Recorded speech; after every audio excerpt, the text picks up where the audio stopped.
Muy buenas tardes, iglesia. Bienvenidos a esta su casa, Casa de Oración Chula Vista. Regresamos una vez más a nuestro estudio bíblico. Hoy estamos en Teología 4, Teología básica de lo que es el estudio bíblico.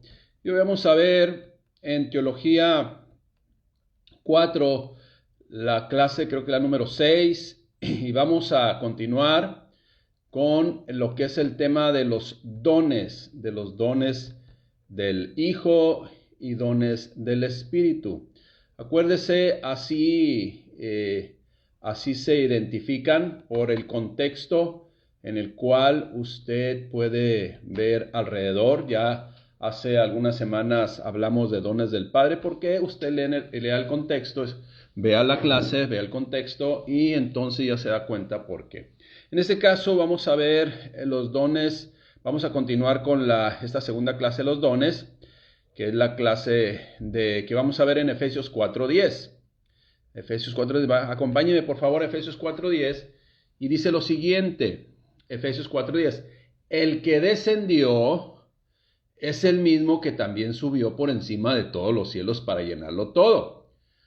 Y entonces el versículo 11 es cuando dice, y él mismo, ¿quién? El que descendió y subió. ¿A quién se refiere? Al Señor Jesucristo. Y él mismo constituyó a unos apóstoles, a otros profetas, a otros evangelistas, a otros pastores y maestros. Por eso se le conoce dones del Hijo, aunque no es para traer controversia, simplemente es como para atender las dispensaciones, por llamarle así, en el entorno, en el contexto de lo que está hablando la Escritura con relación a esos dones, esos carismas que Dios Padre, Dios Hijo y Dios Espíritu Santo repartieron a los hombres, que es el mismo Dios, el Dios Trino, pero solamente por cuestión teológica, ¿no? Dones del Hijo, pues, ministeriales, se le conoce también dones ministeriales, en donde Efesios 4:11 dice que él mismo estableció algunos apóstoles, profetas, evangelistas, pastores y maestros. Y vamos a ver cada uno de ellos de manera general, así de una manera práctica, concisa. Apóstoles, por ejemplo, viene del griego apóstolos. ¿Qué es un apóstol? Un apóstol específicamente es embajador del evangelio. Es algo que no debemos confundir y tergiversar nosotros. Se le llama apóstol a alguien que oficialmente fue comisionado directamente por Jesucristo. Así es que se le llama apóstoles a esa instrucción o a esa comisión dada a cada uno de los 12 discípulos escogidos por Jesús para formar su cuerpo especial de mensajeros. ¿Cuáles fueron esos 12 discípulos? Porque de repente queremos nosotros citar los discípulos después llamados apóstoles y de repente se nos confunden los nombres, ¿no? Y algunos dicen, pues Mateo, Marcos, Lucas, Juan. No, iglesia. Los discípulos, bueno, primeramente llamados apóstoles, después discípulos. Pedro, Andrés, Juan, Santiago, hijo de Zebedeo, Felipe, Bartolomé, Tomás, Mateo o Leví, Simón Celote, Judas Leveo o Tadeo, Santiago, hijo de Alfeo, y Judas Iscariote. Después de la traición de este último, de Judas Iscariote, fue sustituido, ahí lo podemos ver en Mateo 10, 2:42, por Matías, y también Hechos 1, 15, 26, concretamente en Hechos 1, 15, 26. El otro fue donde hace referencia a los discípulos. Aunque no elegido por Cristo, ya Matías, junto con los anteriores, pues desempeñó el título de apóstol, pero sin embargo ya no lo vemos en alguna otra cita bíblica, solamente cuando fue ahí instituido, por llamarle así, cuando hicieron la elección del sucesor de Judas.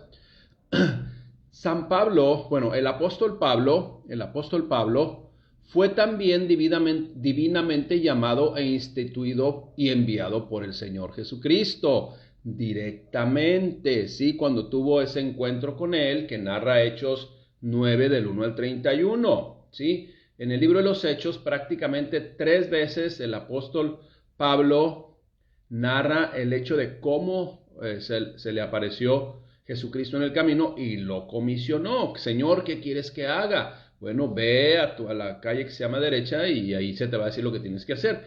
Y fue comisionado ¿para qué? Para llevar el evangelio a los gentiles, ¿sí? Pablo pues entonces podría acreditar su título de apóstol por haber visto a Cristo resucitado. Eso también usted lo puede ver, solamente anote las citas Gálatas 1:12 y 1 Corintios 15. Aunque también menciona algo en 1 Corintios 9:11, solamente para que usted tenga la referencia de lo que estamos mencionando. Entonces, esos son los apóstoles comisionados directamente de parte de Dios. Ejercen un trabajo de supervisión también, o de supervisores en la obra de Dios. Es importante que tengamos mucho respeto de lo que Dios ha establecido. Y posiblemente, escuche bien, algunas personas ejerzan el trabajo, el ministerio, ¿sí?, de apóstoles. Sin embargo, lo incorrecto es jactarse, lo incorrecto es autonombrarse o llamarse o establecer ya órdenes jerárquicos humanos, los cuales no debe acontecer, porque eso está comprobado y lo hemos visto y usted lo puede percibir, pues hace que la gente pierda el suelo. Tengamos cuidado con eso para no levantarnos y ejercer un trabajo posiblemente, como le digo, de apóstol, pero en la humildad del Señor, en el servicio a Dios, en esa entrega y pasión de que de repente está haciendo el trabajo de supervisar, el trabajo de llevar quizás varias obras, pero encargadas por Dios para usted, pero tenga cuidado con su motivación y tenga cuidado con el nombramiento aquí, allá y acullá, todos son apóstoles. Tengamos cuidado con eso, es lo que precisamente pues se quiere cuidar, ¿no? Bien, apóstoles. Ahora profetas también. Profetas, del griego profetes o profeteo, que es alguien que habla, que dice, un orador inspirado, que dice la palabra de Dios. Mire, escuche bien lo que le voy a decir. En el Antiguo Testamento y en el Nuevo Testamento, o sea, antes de que terminara la revelación, la inspiración, la palabra inspirada de Dios que quedó escrita, entonces sí, hasta cierto punto anunciaban lo que había de venir. Ahora en nuestros tiempos ya no se anuncia cosas nuevas. El profeta lo único que hace es predicar la palabra de Dios, lo que ya está escrito. Ya no hay revelaciones nuevas, ya no hay inspiración, ya se acabó el tiempo de la inspiración, la etapa de la inspiración se terminó ya, ya todo está escrito. Y ahora es muy diferente el trabajo de los profetas del Antiguo Testamento y en estos últimos tiempos que nos tocó vivir a nosotros, ¿no? Jesucristo, podemos llamarle el profeta de profetas, hablaron de parte de Dios, ¿sí? Y se anticiparon a lo que había de venir, que posteriormente, como le digo, quedó escrito, dando así a conocer el mensaje completo del Padre para toda la humanidad. En nuestros tiempos, repito, en nuestros tiempos, el profeta es aquel que habla de parte de Dios, pero, con mayúsculas, apoyándose total y absolutamente en las escrituras inspiradas a los profetas antiguos y reveladas a los contemporáneos. Nadie puede traer una palabra nueva, todo está escrito. El tiempo de la inspiración terminó y hoy solamente Dios nos revela a través de su Espíritu Santo su propósito. El tercer don ministerial que aparece aquí en esta cita de Efesios 4:11 es el de evangelistas, evangelistes, predicador del evangelio. En el Nuevo Testamento los evangelistas eran hombres que Dios capacitaba y comisionaba para proclamar el evangelio de salvación a los que no eran salvos y también ayudar a establecer una obra en una ciudad. Cuando se proclama el evangelio, siempre se lleva consigo el mensaje y el poder de Dios para salvación. Pero acuérdense, es de Dios, no es de los seres humanos. Un ejemplo de evangelista en el Nuevo Testamento o neotestamentario es el ejemplo de Felipe. Usted ve su obra o parte de su obra fue en Hechos 21:8, en donde da una clara descripción de lo que es la obra evangelista. ¿Qué es lo que hizo? ¿Qué es lo que vemos ahí en Hechos 21:8 y en otras citas también bíblicas del libro de los Hechos? Bueno, Felipe predicaba el evangelio de Cristo. Eso usted lo va a ver en Hechos 4 y capítulo 4 y capítulo 5. Perdón, Hechos capítulo 8, versículos 4 y 5 y también en el versículo 35. Y de acuerdo a Hechos capítulo 8, en 6:12, muchos se salvaban y se bautizaban en agua por la predicación de ¿quién? De Felipe.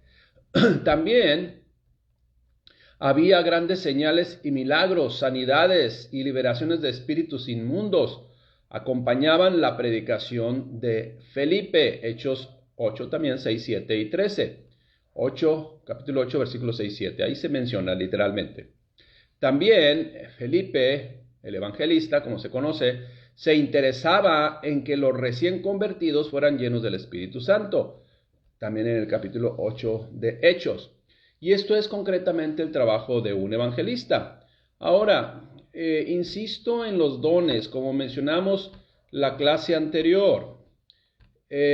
Una persona, un servidor de Dios, puede tenerlos todos, sin embargo, ser usado en uno de acuerdo conforme a la voluntad de Dios.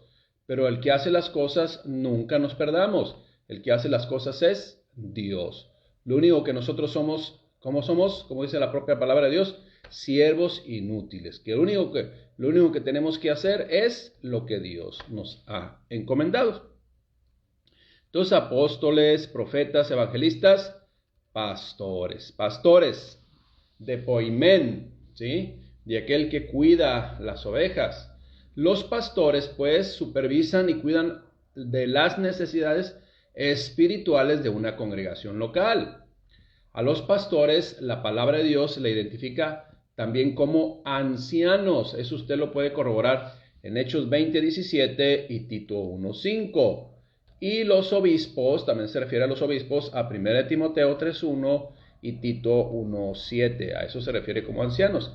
Entonces son pastores, son personas que tienen un caminar en el Señor de obediencia y entonces pues Dios también los establece. Acuérdense, todos los establece el Señor en este caso y Él mismo constituyó, ¿sí? Algunos apóstoles, profetas, evangelistas, pastores, ¿sí? Entonces, la tarea de los pastores es proclamar la sana doctrina, lo que dice Dios en su palabra. También el pastor tiene la obligación de refutar herejías, así como lo dice Tito 1:9 al 11. Usted revíselo ahí, Tito 1:9 al 11. O sea que un pastor tiene la responsabilidad de apercibir a las ovejas de lo que no es de Dios, ¿sí? Precisamente una de los puntos de la declaración de fe de Casa Oración es, pues, estar en desacuerdo con doctrinas heréticas. El pastor, pues, también enseña la palabra de Dios y ejerce el liderazgo, en la iglesia local. ¿De dónde sacamos eso? Bueno, 1 Tesalonicenses 5:12 y 1 Timoteo 3, del 1 al 5. El pastor debe ser ejemplo de pureza y ejemplo de sana doctrina. Tito 2, 7 y 8. Y también tiene la responsabilidad del pastor de ver que todos los creyentes permanezcan en la gracia divina. Hebreos 12:15, 13 y 17 y 1 de Pedro 5:2. Ahora bien, el pastor, acuérdense que una de las situaciones que Dios estableció, es que el pastor va a dar cuenta por las ovejas.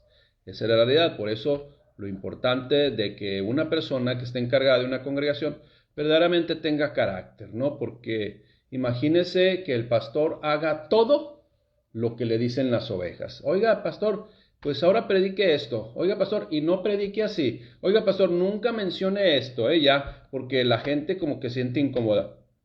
Bueno, pues con el Señor Jesucristo se sintieron incómodas. El pastor de pastores. Entonces, tengamos cuidado ahí, ¿no? Debe ser un pastor, debe tener la autoridad. Autoridad.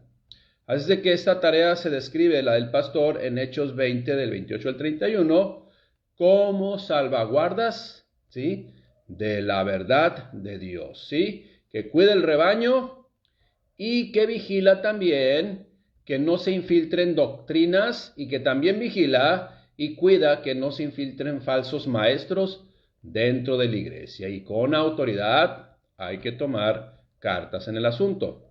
Los pastores pues deben cuidar las ovejas, deben de cuidar el rebaño, deben de proteger el rebaño, así como Jesucristo, nuestro Señor Jesucristo, puso el ejemplo de lo que es ser un buen pastor. Usted puede ver esas características de lo que es ser un buen pastor y tomando como referencia a nuestro Señor Jesucristo. Juan 10, capítulo 10, versículo 11-16, Primera de Pedro 2:25 y Primera de Pedro 5, 2, 4. El último de los ministerios o de los dones ministeriales son los maestros. Ya habíamos mencionado en otra clase que un pastor debe ser maestro, sin embargo un maestro no siempre es pastor. Así es de que los maestros vienen de didascalaos, que es un instructor, un padre, un doctor, o sea, un conocedor de la palabra de Dios. Los maestros tienen un don especial que Dios les ha dado para exponer claramente la palabra de Dios y así edificar el cuerpo de Cristo. Ese es el único propósito de los ministerios que Dios dio, en este caso el Hijo, técnicamente llamándole. Él mismo constituyó. Entonces, ¿para qué es? Para edificar el cuerpo de Cristo. Efesios 4:12.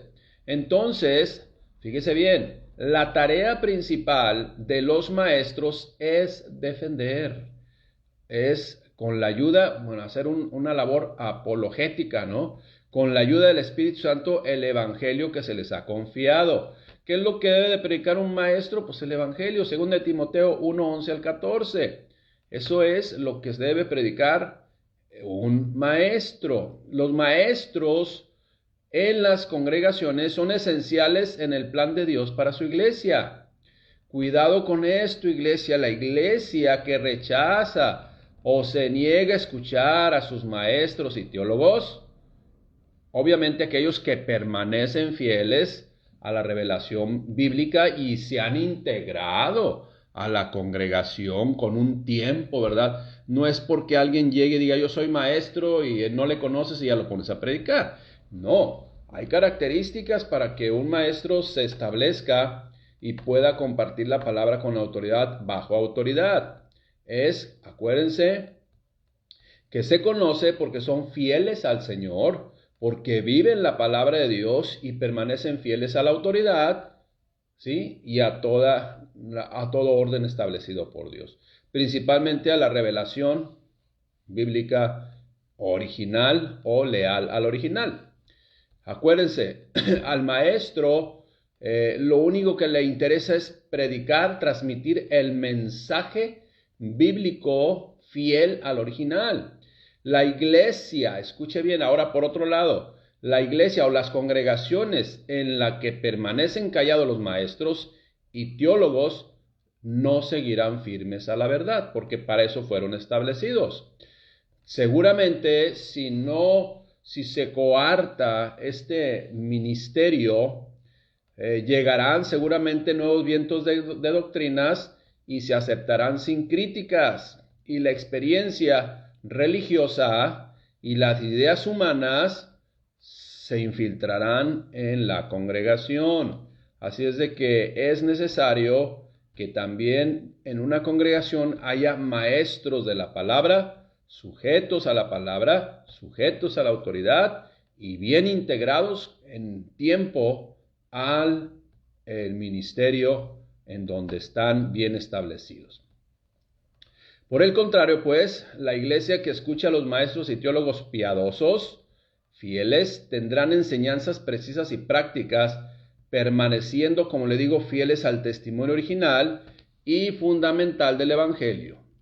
Cuando sucede esto, los buenos maestros, los maestros pondrán al descubierto conceptos falsos o tergiversados en su aplicación. Y en lugar de ello se establecerá la pureza al mensaje original de Cristo, y esto es lo único que se transmitirá con cuidado y toda responsabilidad y diligencia ante nuestro Padre Celestial. Y nunca olvidemos, Efesios 4:12 nos habla el propósito de estos dones. Fíjese lo que dice, a fin de perfeccionar a los santos para la obra del ministerio, para la edificación del cuerpo de Cristo, hasta que todos lleguemos a la unidad de la fe y del conocimiento del Hijo de Dios, a un varón perfecto a la medida de la estatura de la plenitud de Cristo. Ese es el propósito de los dones, en este caso, del ministerio quíntuple o de 5 dones que aparecen en Efesios capítulo 6. Efesios capítulo 4, perdón. Ahora vamos a pasar rápidamente a lo que se conocen teológicamente en el sentido, como le digo, dispensacional de quién está proporcionando estos dones, aunque como le digo, no es para traer contienda, sino porque así, si usted lo lee, ya le demostré en los dones del Hijo, de Jesucristo. Vamos a ver por qué se le llama dones del Espíritu Santo, aunque todos son dones de la Trinidad, pues del Padre, Hijo, Espíritu Santo. Pero técnicamente así lo vamos a mencionar. 1 Corintios 12:7, fíjese bien. Pero a cada uno le es dada la manifestación del Espíritu para provecho. ¿La manifestación de quién? Del Espíritu. Entonces habla en el contexto que el Espíritu Santo es el dador de estos dones. Dones del Espíritu, por eso le conocemos. 1 Corintios, usted lea lo completo, 1 Corintios 12, del 7 al 10, pero voy a leerlo a partir del 9, porque el 7 ya lo leí. Pero a cada uno le es dada la manifestación del Espíritu para provecho. Y en el contexto habla del Espíritu. ¿Cuáles son los dones del Espíritu Santo? Palabra de sabiduría, palabra de ciencia, fe, sanidad, hacer milagros, profecía, discernimiento de espíritus, diferentes tipos de lenguas que ha traído mucho conflicto y de interpretación de lenguas. Vamos a comenzar pues, 1 Corintios 12 del 8, 10 y 28, los dones conocidos como del Espíritu Santo. Número 1, palabra de sabiduría. Palabra del griego, bueno, esta palabra viene del griego Sofía, sabiduría verdaderamente de Dios, revelada y dada de parte del Espíritu Santo. ¿Qué es la palabra de sabiduría? Es el conocimiento de la palabra aplicada. Santiago 1:5 dice que la sabiduría Dios la da, ¿sí? Y de acuerdo a 1 Corintios 12:9, es un don del Espíritu Santo. Quien vive en la sabiduría de Dios prácticamente ya está del otro lado, pero con fe, porque sin fe es imposible agradar a Dios. Cuando alguien que tiene y que emana y que, bueno, en el sentido de que se ve la sabiduría en su vida como un don, tiene el conocimiento, como le digo, de esa sensibilidad a la dirección divina. O sea, bueno, vamos a comenzar otra vez. Tiene conocimiento de la palabra aplicada porque la vive. Después es un vocero fiel de Dios porque se ve su accionar.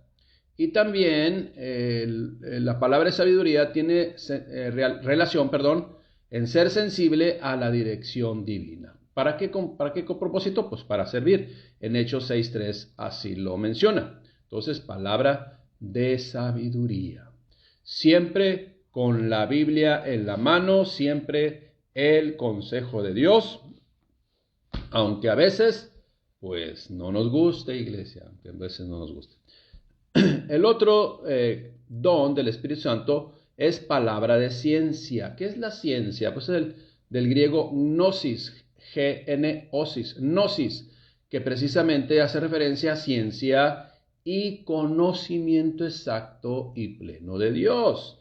Quien tiene palabra de ciencia, quien profundiza precisamente el conocimiento de la palabra de Dios, mire, cualquier cosa en el área de lo que es la fe, en el área de lo que es la palabra de Dios, tiene un fundamento correcto, un fundamento que amarra, por llamarlo así, que vincula desde Génesis hasta Apocalipsis, en todo el sentido, y la gente lo único que tiene que decir es, pues es que, pues ante esto no hay ninguna situación, está tan claro que no hay ninguna situación que quede confusa, ¿no? Esa es la realidad. Ciencia. ¿Para qué Dios da la palabra de ciencia? Bueno, de acuerdo a Génesis 2:17, es para distinguir lo bueno de lo malo. Para eso. Pero con fundamento, con todo el peso de soportarlo en una verdad absoluta, que es la palabra de Dios. La ciencia, escuche bien lo que le voy a decir, porque esto siempre ha traído riesgo. De acuerdo a Romanos 11:33, la ciencia, el gnosis que no proviene de Dios, lleva a muerte. Otra vez repito, la ciencia, el sentirse muy sabio, bueno, en este caso ya no es sabiduría, el sentirse muy capaz del conocimiento y dar explicaciones que no proviene de Dios, lleva a la muerte. Y en este respecto, pues, mucha gente cae en este supuesto, ¿no? Tengamos cuidado de nuestras motivaciones. Si la ciencia que yo estoy aprendiendo me separa de Dios, ya estoy frito, ¿eh? Si la ciencia me hace entender que hay muchas cosas que no tienen explicación humana y que solamente Dios tiene la respuesta, entonces esa ciencia da gloria a Dios. La ciencia, pues, nos debe llevar a comprender lo bueno de Dios. Santiago 4:17, y hacer lo bueno de Dios. Santiago 4:17, el que sabe hacer lo bueno y no lo hace, le es pecado. Ahora, ¿de dónde provienen todas esas buenas obras? Pues de Dios, del corazón de Dios, ahora sí que insertadas en el corazón del ser humano. Proverbios 3:20, fíjese bien lo que dice, Dios creó el universo con ciencia. Salomón pidió ciencia para gobernar el pueblo. Primera de Crónicas 1:10. Y esa fue su palabra, dame ciencia, ¿sí? Y Dios le dio ciencia y sabiduría para gobernar el pueblo. ¿Ok? El tercer don que viene aquí y que hay conflicto de si es o no es don, bueno, aquí viene como el número 3, fe. ¿Sí? Don del Espíritu Santo, fe. Del griego pisteo, pistis, que viene de credibilidad, convicción de la verdad, veracidad de Dios, tener gran confianza en Dios. Hay personas que tienen fe, pero tiene que ser una fe madura, porque la fe en Dios que todavía no ha madurado, pues ante las primeras pruebas la gente puede tambalearse. La fe verdaderamente como don no es inamovible a pesar de las circunstancias que pueden estar aconteciendo. Necesitamos la fe que viene sí, como don en lo que es dones del Espíritu Santo en la cita de 1 Corintios 12. Así es de que sigamos adelante. También se requiere fe para predicar la palabra de Dios. Se requiere fe para esperar, para recibir, para hacer la obra de Dios. Juan 14:12 dice, el que en mí cree hará mayores cosas, hará mayores obras, ¿sí? Eso es lo que dice la palabra de Dios. El cuarto don que viene en esta cita bíblica es don de sanidad. Del griego iama, curar, el efecto de sanar las enfermedades. Ahora bien, es cierto, ¿verdad? Dios comisionó a los seres humanos a los creyentes, a la iglesia, para que vayamos y oremos por los enfermos, que pongamos nuestras manos sobre ellos y sanarán. Pero no hay que confundirnos. Uno no hace las cosas, ¿sí? Uno no hace las cosas. Ahora imagínese, tengo que poner este ejemplo porque luego pues hay que aclarar la situación. Imagínese que usted ora por un enfermo y el enfermo muere, entonces lo van a acusar de asesinato si usted hace las cosas. ¿Sí me explico? En ese sentido, tengamos cuidado. Nosotros vamos a imponer las manos. Dios hará su voluntad. Si quiere sanarlo, lo sana. Si no quiere sanarlo, pero lo que sanó es su corazón, gloria a Dios, eso es lo más importante. Entonces, una persona que es usado con el don de sanidad, ¿sí? Es una persona que ora por los enfermos y gloria a Dios, ¿sí? Ahí está. El don de milagros, del griego dunamis, ¿sí? Poder y fuerza basado en hechos reales y originales, pero son hechos sobrenaturales, porque si no fueran sobrenaturales, pues fueran del ser humano, de cualquier persona que lo pueda hacer, lo natural, pero está sobre lo natural, el término correcto, en el sentido correcto del término, no sobrenatural, que está sobre lo natural, arriba se sale de lo natural. Deuteronomio, por ejemplo, 6:22 dice que Jehová hizo grandes milagros. En Hechos 19:11, y hacía Dios milagros extraordinarios por mano de Pablo. O sea, utilizaba ese vaso frágil. ¿Sí? Pero ¿quién es el que hace los milagros? Insisto otra vez. ¿Quién es? El ser humano. ¿Por qué el ser humano se va a jactar? Si nosotros, pues, ¿para qué servimos? Lo único que servimos es para obedecer a Dios. Y si desobedecemos a Dios, ya no servimos para nada. Esa es la realidad. Entonces, los milagros siempre deben de ser adjudicados a Dios. En Éxodo, por ejemplo, fuego de noche y nube de día. ¿Quién guiaba al pueblo de Israel? ¿Quién hizo ese milagro, esa manifestación sobrenatural? Dios. Alimentación de las 7,000 personas en el desierto. ¿Quién hizo ese milagro? Dios. ¿Quién sacó agua de la peña? Bueno, pues Dios le encomendó ahí en este caso a Moisés, y aconteció lo que Dios dijo, pero solamente es obediencia del ser humano. Cristo resucitó, ¿sí?, a varios, y también él mismo. ¿Quién hizo esa manifestación gloriosa y maravillosa? Pues el Señor Dios. Todos los milagros, todas las sanidades que pudieran acontecer son hechas por Dios, ¿sí? Aquí estamos viendo técnicamente es un don del Espíritu Santo, de la tercera persona de la Trinidad, y al fin de cuentas del Dios Trino. Entonces, no nos jactemos nosotros, pues, mira, yo tengo el don de sanidad. Ok, está bien. Más bien, Dios me usa para las sanidades. Esa es la realidad, esa es la forma correcta, para no confundirnos, pero primeramente no confundir a la gente, pero más importante, no confundirnos. Eso es muy importante, ¿no? Número 6, el don de profecía. ¿Qué es el don de profecía? Pues hablar la palabra de Dios. Es el don de expresión y de inspiración en el Antiguo Testamento, como ya vimos. Pero ya es revelación en el Nuevo Testamento. En el Antiguo Testamento se proclamaba el mensaje de Dios que iba a acontecer. Ya quedó por escrito. Hoy solamente hablamos lo que dice la palabra de Dios. Ya no hay revelaciones nuevas, ¿sí?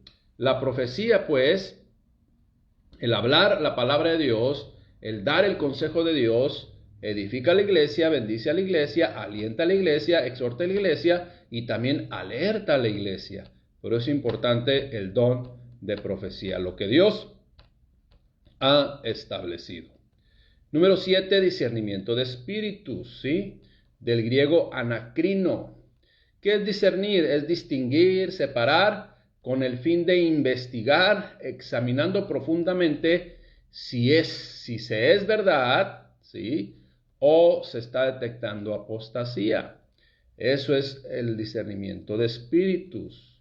Primera de Juan 4:1 dice que habla de que tiene este don, también distingue o sabe identificar si lo que se está hablando es doctrina de hombres o doctrina de demonios o doctrina de Dios, ¿verdad? Que es la única correcta.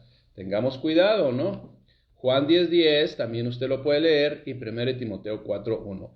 Discernimiento de espíritus. ¿De qué se trata? ¿Qué es lo que está aconteciendo? Y una persona que tiene este don, rápidamente lo va a identificar. Y pasamos a los dos últimos, que es uno de los que también han traído en nuestros tiempos mucho conflicto, mucho mal uso y confusión.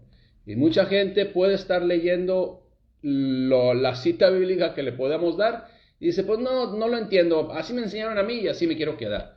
Entonces tengamos cuidado porque de repente, pues a lo mejor usted está evangelizando a una persona de la iglesia tradicional y dice, oye, pero si te estás viendo la escritura lo que dice y ni aún así comprendes lo que te estoy diciendo. Bueno, en esas situaciones también hay cristianos que les dices, mira, esto que viene aquí no se refiere a eso que piensas, léelo bien. No sé, no lo quiero leer. Así me enseñaron y así me quedo. Entonces, ¿cómo podemos nosotros evangelizar a alguien si nosotros no queremos desevangelizarnos con filosofías sembradas por el ser humano? Bueno, vamos a hablar de los diferentes tipos de lenguas.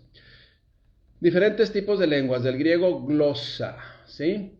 Es cierto que en la palabra de Dios podemos encontrar lenguas inciertas o lenguas angelicales, en el sentido espiritual. Y en este caso solo el Espíritu de Dios la entiende, solamente, ¿sí? Solamente el Espíritu de Dios. Se requiere, pues, el don de interpretación de lenguas para saber lo que Dios desea manifestar a través de alguien que tiene el don de lenguas.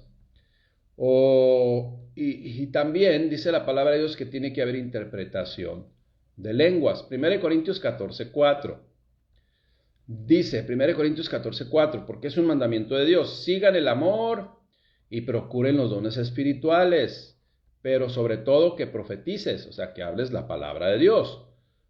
Y luego dice el versículo 2, porque el que habla en lenguas no habla a los hombres, sino a Dios, pues nadie le entiende, aunque por el Espíritu habla misterios. Pero el que profetiza habla a los hombres para edificación, exhortación y consolación. El que habla en lengua extraña, a sí mismo se edifica. O sea, es de manera personal. Pero el que profetiza, edifica a la iglesia. Y fíjese bien lo que dice el versículo 5. Pongamos atención. Así que, dice, quisiera que todos vosotros hablasen en lenguas. Gloria a Dios, ¿verdad? Porque pues habla de que son llenos del Espíritu. Pero más que profetice.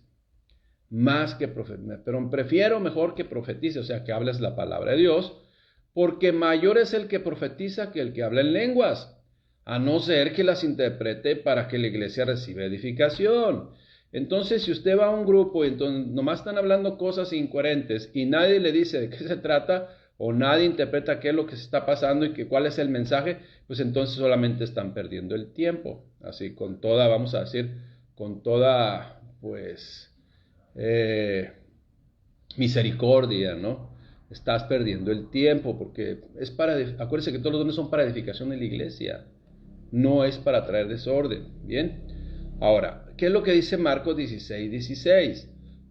Dice, el que creyere y fuere bautizado será salvo, mas el que no creyere será condenado. Y luego dice lo siguiente, y estas señales seguirán a los que creen, en mi nombre echarán fuera demonios. Ok, sí, pero no andes buscando eso. Eso es cuando se suscita, entonces Dios te va a dar la autoridad. Pero si hay personas que andan buscando andar ahí, no, que yo soy especialista en echar fuera demonios, cuidado, ¿no? Porque eso ya es carnal. Luego también dice que hablarán nuevas lenguas, o sea, no podemos quitar eso, hablarán nuevas lenguas, y se refiere tanto a lenguas humanas y también lenguas angelicales. Luego el versículo 18, también tengamos cuidado con ello, tomarán en la mano serpientes y si vieran cosa mortífera no les hará daño y sobre los enfermos pondrán sus manos y sanarán. Pero no ande agarrando ustedes, ¿verdad? Tentando al Señor, serpientes venenosas pensando que, porque dice aquí en ese sentido, ya no le va a pasar nada. Acuérdense por ahí de un ejemplo de uno que se jactaba de esto y hasta que no lo mordió uno y se murió. ¿Por qué? Porque está tentando al Señor. Tengamos cuidado, no tentarás al Señor tu Dios. Acuérdese que ninguna interpretación es de carácter privado, sino hay que verlo a la luz de la palabra de Dios y conforme a lo que el Espíritu Santo nos marque. Entonces tengamos cuidado con las lenguas. Hechos 2:4. Aquí es donde mucha gente lee y no comprende lo que está leyendo. Hechos 2:4. Y fueron todos llenos del Espíritu Santo y comenzaron a hablar en otras lenguas. ¿Lenguas espirituales o lenguas humanas? Bueno, sigamos leyendo. Según el Espíritu les daba que hablasen. Versículo 5 dice: moraban entonces en Jerusalén judíos, varones piadosos de todas las naciones bajo el cielo. Y hecho este estruendo, se juntó la multitud y estaban confusos. Escuche bien, porque cada uno le oía hablar en su propia lengua. Y estaban atónitos y maravillados diciendo: mirad, ¿no son galileos todos estos que hablan? ¿Qué estaban hablando los galileos? Pues griego, ¿no? O debieron haber estado hablando griegos. Pero, ¿qué es lo que estaban hablando? Versículo 8. ¿Cómo pues les oímos nosotros hablar en nuestra lengua en la que hemos nacido? Estaban hablando la lengua de los partos, de los medas, de los elamitas y de los que habitan en Mesopotamia, en Judea, Capadocia, en Ponto y en Asia. O sea, iglesia, aló, persona que está escuchando, aquí no son lenguas angelicales o espirituales, son idiomas, son idiomas. Lea una y otra versión para que usted se dé cuenta. Pero hay gente que va a decir: no, pero a mí me enseñaron que eran lenguas. Así de que bla, bla, bla, bla, bla y bla, bla, bla. Bueno, ¿qué dijo? No sabe. Pues entonces no es para edificación de la iglesia. Acuérdese, ¿sí? Y por eso viene el último don del Espíritu Santo, que es interpretación de lenguas. Bien importante. La interpretación de lenguas nos dice que va a revelar el significado del mensaje hablando en lenguas espirituales de Dios. Otra vez, la interpretación de lenguas significa que se debe revelar el significado del mensaje hablado en lenguas espirituales de Dios. Lea usted 1 Corintios 14:5. Ahí se lo va a aclarar. No lo vamos a leer nosotros porque ya estamos en el tiempo. 1 Corintios 14:5 le va a aclarar ahí, ¿verdad? Que si no hay intérprete, si no hay una persona que le diga qué es lo que está diciendo aquella persona que está siendo usada por Dios en lenguas espirituales o angelicales, entonces no sirve de nada, ¿sí? No sirve de nada. Si no hay intérprete, mejor dice, cállese. Y si se hace, entonces haga de uno y luego el otro y luego el otro y no, ¿sí? El desorden que de repente en muchos lugares hay. Bueno, eso es lo que dice la palabra de Dios. Hágase todo decentemente y en orden, y principalmente en el aspecto de las lenguas. Si no hay intérprete, alguien que diga qué es lo que se está diciendo, pues entonces no pierde el tiempo, ¿sí? Porque ya se torna en solamente a ver quién habla más en lenguas, solamente para manifestarse y querer aparentar que se es más espiritual. Cuidemos nuestro corazón. ¿Por qué digo esto? Porque todos los dones recibidos, todos, del Padre, del Hijo, del Espíritu Santo, se deben de ejercer en humildad para la edificación del cuerpo de Cristo y sobre todo en obediencia a Dios y como Él lo estableció. Y algo que es bien importante nunca olvidar: como Dios es un Dios de orden, también quiere que todos los servicios, todas las reuniones cristianas, se hagan en orden y decentemente, ¿sí? Acuérdese, yo siempre digo esto: si tú pones a un niño de 7 años en un lugar de este tipo, o sea, no de que ya están acostumbrados a eso, sino que pones a un niño de 7 años, sí, nuevecito, ¿sí? Y empieza el desorden y se asusta y hasta se abraza a su mamá y se quiere salir, cuidado, eso no es de Dios. Cuidado, ¿no? Acuérdese, Dios quiere que la iglesia se edifique y la única forma o lo mayor que ha establecido para edificar a la iglesia es predicar el mensaje leal al original, el mensaje de Cristo, el mensaje de la palabra de Dios. Terminamos pues con esta clase de dones espirituales del Hijo y del Espíritu Santo. Que Dios les bendiga, hermanos, un abrazo. Sigamos adelante caminando en el Señor. Oremos. Señor, te doy gracias, Padre, por tu enseñanza, por tu palabra, por tu ministración. Gracias, Padre, por traer el orden a nuestra vida. Gracias, mi Dios, por instruirnos. Gracias, mi Dios, por llevarnos de la mano para crecer sanos, limpios, completos, plenos, Padre, y ser edificados hasta que todos lleguemos a la unidad de la fe. Y luego también al pleno conocimiento a un varón perfecto, a la medida y la estatura y plenitud de Cristo nuestro Señor. En el nombre de Jesús te damos gracias. Le bendito. Amén. Dios les bendiga, iglesia. Un abrazo cordial.